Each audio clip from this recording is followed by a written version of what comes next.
What if sabihin ko sa'yo na matapos mong ma-enjoy ang paborito mong snacks, pwede kang magkaroon nito? Yes! Dahil for every pouch na bibilhin nyo, meron ng seeds na naka-embed dito mismo sa packaging. So, magkakaroon ka ng ganito. Ngayon, turuan ko kayo paano gawin.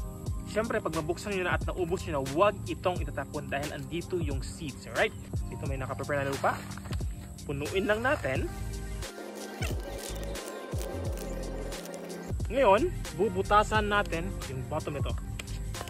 Yan, para maka-drain yung tubig kapag nagdilig tayo. Kunin natin yung seeds na andito. Ngayon, andito na ang seeds. Ibudbud lamang natin ito. Parang petchay tsaka mustasa. So, ang lettuce seeds ang nakalagay sa atin. So, ibudbud natin dito. Yan. Ang next na gawin is lagyan ng tubig. Sprayhan natin. Make sure lang na basang-basa yung lupa tsaka yung buto. After nyan, itago nyo lang to sa ilalim ng mesa. Basta hindi siya naaarawan.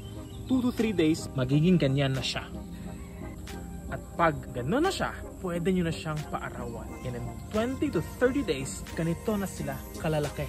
Yan. Of course, petchay ito, pero gano'n pa rin yung bilang ng araw na palalakihin natin sila. Natin. Ganyan siya kaganda, no?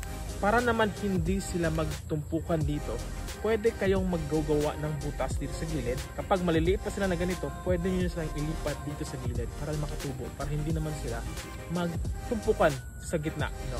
So, ganyan siya. Ngayon, pwede nyo lang gulayin. Kuha lang kayo ng ilang talbos dito para naman kasi maliliit pa siya, para naman makagulay na kayo. Or sa lettuce naman, pwede na kayong magsalad or magsangyup. So, ganun kaganda ang ino-offer natin. For every pouch, merong free seeds na you can grow and harvest. So, grow your snack and grow with Cafe Lion. Alright, thank you so much!